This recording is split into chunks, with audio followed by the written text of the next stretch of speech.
Histoire de t'aider au maximum à devenir la personne que tu as envie d'être, dans cette vidéo, on va explorer ce qui constitue une identité. Et quoi de mieux que les précieux conseils d'Albus Dumbledore dans la saga Harry Potter pour nous donner une bonne base de réflexion. Ce ne sont pas nos aptitudes qui montrent ce que nous sommes. Ce sont nos choix. Et tu es une petite merde, Harry. Usurpation d'identité. Empoisonnement. Maltraitance animale. Non-respect répété. Bon, Découvre-feu. on va les laisser et se baser sur autre chose que les choix. Dans la saga Harry Potter, presque toute l'histoire tourne autour de problématiques d'identité assez manichéennes, en créant le doute sur qui sont les gentils d'un côté et les méchants de l'autre, mais en s'attardant bien trop rarement sur la motivation réelle des personnages. Alors qu'au final, c'est bien la motivation affichée à des moments clés qui nous ont fait changer complètement d'avis sur l'identité de certains personnages, et accessoirement de rendre complètement acceptables tous les trucs pas jolis qu'a dû faire Harry pour réaliser des quêtes qui au final restent alignées avec nos valeurs et finissent même par faire de lui un héros à nos yeux. Alors si on est plus défini par ce qui nous motive que par nos choix, il est important de se plonger dans le fonctionnement de notre inconscient pour mieux comprendre ce qui anime nos motivations. It's a showtime!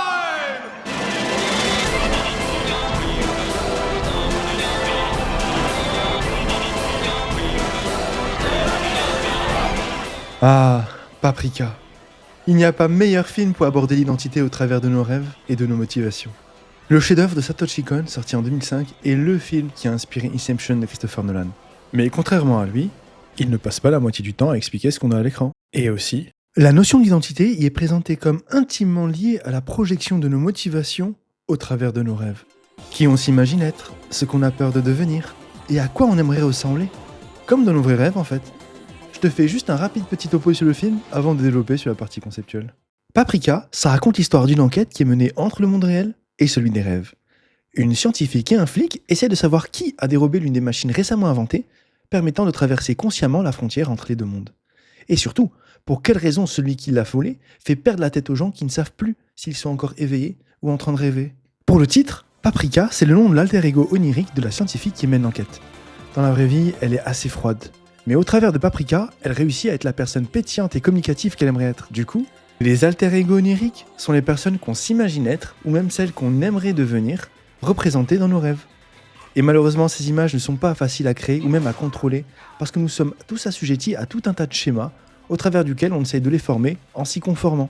En résumé, la motivation à devenir est fonction de ce que l'on pense être capable d'être, au travers de nos représentations. Et surtout, ils sont protéiformes. Autrement dit, l'identité incarnée par une motivation est tout aussi changeante que la motivation elle-même. Cela met en avant le fait que l'identité n'est pas quelque chose de figé. Et c'est ce qui fait que l'on porte assez facilement différents rôles pour mieux fonctionner en société. Bien que nous ayons une motivation, elle dépend énormément de notre capacité à croire en qui on a profondément envie de devenir et d'y faire converger les différents rôles que l'on porte sans se laisser dériver par l'un d'entre eux. Cependant, comme Paprika est un film introspectif, il ne met pas forcément en évidence le fait que les autres sont vis-à-vis de nous un peu comme un miroir. On dit souvent qu'on veut ressembler ou être totalement différent de quelqu'un, et malheureusement, il y a souvent des désaccords entre ce que l'on pense être et comment les autres nous perçoivent. Voyez par exemple. Pourrais-je avoir des écouteurs? Certainement. Je vous remercie. On va tirer bientôt. Qu'est-ce que tu vas faire? Me doucher et après, je sais pas, je crois que j'irai taper le prochain mec.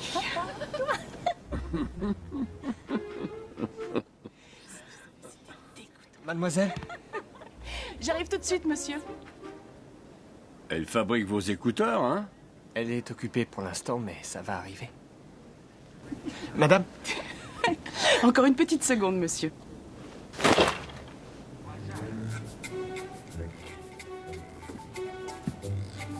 Excusez-moi.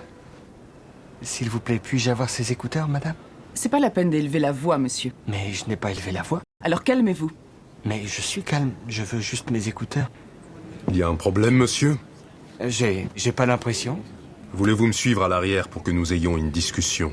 Une discussion à propos de quoi? Il n'y a aucun problème. Je veux juste regarder le film. Dernier avertissement, je ne le répéterai plus. On se calme, d'accord? Je suis calme! Alors si toi aussi tu veux éviter ce genre de mésaventures, sois attentif à la suite. Bien qu'on aurait une représentation qui nous motive et qui nous semble saine, les autres peuvent complètement nous bousculer avec la façon dont eux nous perçoivent. Et ça, c'est très bien développé dans le film Self Control sorti en 2003. En gros, on a un mec qui s'est enfermé dans l'image du gentil garçon, et histoire qu'un jour il explose pas en plein vol à force de tout prendre sur lui, il est condamné par un juge à suivre une thérapie avec un psychiatre. Et du coup, on se retrouve avec Jack Nicholson qui doit martyriser Adam Sanders pendant 1h30 comme un gros psychopathe. Et histoire de vous donner la tonalité du film, ça donne ça. Bon alors, David, si vous nous parliez de vous, qui êtes-vous? Eh bien, je suis attaché de direction chez un des leaders du secteur des produits pour animaux. David, je ne veux pas savoir ce que vous faites, non. J'aimerais que vous nous disiez qui vous êtes. Ah, d'accord. Je suis un mec plutôt sympa. J'aime bien jouer au tennis quand j'ai le temps. Ça, c'est juste. Comment vous vous distrayez? C'est pourtant simple. Dites-nous juste qui vous êtes. Je suis quelqu'un de plutôt facile à vivre. Il m'arrive d'être un peu indécis parfois. David, vous nous décrivez votre personnalité, là. Je veux juste savoir qui vous êtes. Putain, mais qu'est-ce que vous voulez que je vous dise?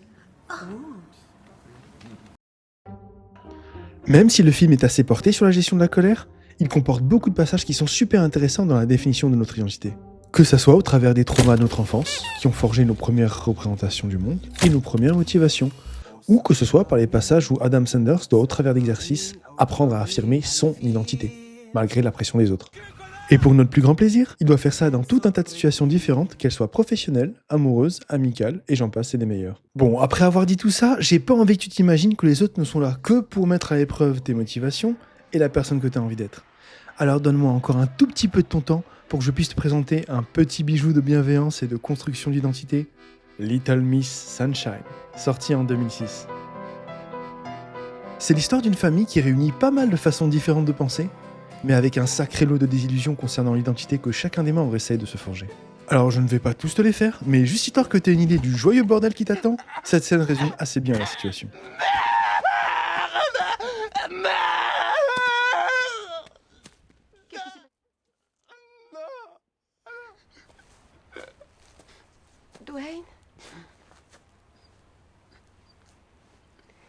Dwayne, chérie, je suis vraiment désolée.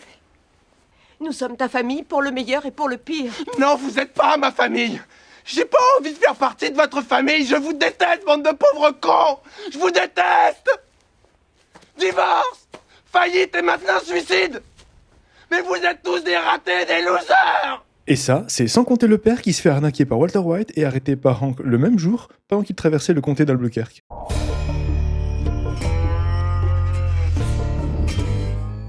Mais ne vous attendez pas à ce que tous réussissent à se reconstruire en trouvant de nouvelles motivations et une nouvelle identité à poursuivre. En revanche, il y a un truc qui va souder tout ce petit monde et c'est quelque chose qui est à la source même de toute la douceur de ce film. Ils essayent tous, avec leur propre conception du monde, d'éviter que la petite Olive connaisse la même souffrance et la même crise identitaire qu'eux. Et comme beaucoup de petites filles de son âge, elle rêve de gloire et de beauté. Et rêver, c'est peu dire. Olive peut participer au concours national à Redondo Beach. Il va être sûr qu'elle sera prête et qu'elle accepte de participer. Il faut que tu rappelles le plus vite possible. Et du coup, tout le monde bazarde son planning pour emmener la petite au concours de beauté de Little Miss Sunshine. Trajet durant lequel chaque membre de la famille essaiera d'influencer Olive selon ses propres représentations du monde. Et c'est pas toujours les plus saines. Les femmes qui se présentent à Miss Amérique, elles sont minces ou plutôt grosses? Chérie? Bah... Elles sont minces, c'est sûr. Oui. Elles évitent les crèmes glacées. Quelqu'un en veut de ma glace? Ouais, moi j'en veux bien un peu. Dwayne, Franck, Olive veut plus de sa glace, c'est dommage, hein, Dwayne. Allez, goûte cette glace. Surtout qu'elle a l'air délicieuse. Parce que j'ai de la peine pour tous ceux qui n'ont jamais... Arrêtez! Stop! Vous allez pas tout manger. Tu sais, Olive? Richard. Alors je vous rassure, certains personnages vont quand même évoluer au travers d'elle, et même si la petite est bien défendue, comme vous l'avez vu, elle sait s'écouter. À l'exception d'un moment où tout est remis en cause. Une fois arrivée au sommet de la gênance, tous les membres de la famille voulaient la protéger de ce monde et ne voulaient plus qu'elle essaie de réaliser ce qui la motivait vraiment. J'ai dit tous les membres? Non, il y en a un qui resta lucide. C'est pas une reine de concours de beauté. Pas du tout. Je vais lui dire. Non, Dwayne, écoute-moi.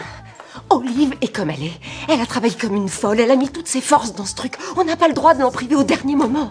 Ce serait pas juste. Je sais que tu veux la protéger, je comprends, chérie, mais on doit laisser Olive être Olive. Cette scène, à elle seule, synthétise toute ma vidéo. Je ne l'ai pas dit, mais c'est un road movie. Donc tout ce que vous avez vu jusque-là ne spoil absolument pas le film. Et si vous voulez vraiment savoir ce qu'Oli a décidé à la fin, je vous invite vraiment à aller le regarder, vous ne serez pas déçus. Bon, résumons un peu tout ça, histoire de répondre simplement à la grande question, comment se définir ? L'idée, c'est qu'on ne se résume pas à nos choix comme l'a dit l'autre vieux taré, mais à nos motivations, qui elles dépendent de la représentation que l'on a du monde et de la confiance que l'on accorde à notre capacité à devenir ce que l'on a envie d'être. Et tout ça en se confrontant aux représentations et aux motivations des autres sans perdre de vue les siennes. Et du coup, en tenant compte de tout ça, il est devenu quoi notre Harry ? Tentative d'homicide. Vernon!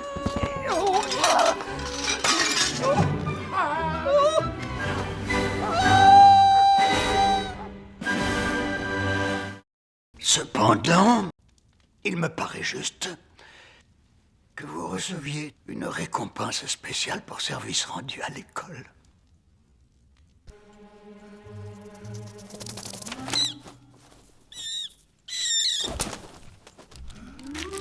Cher Monsieur Potter, vous êtes par la présente renvoyé de l'école de sorcellerie Poudlard. Justice!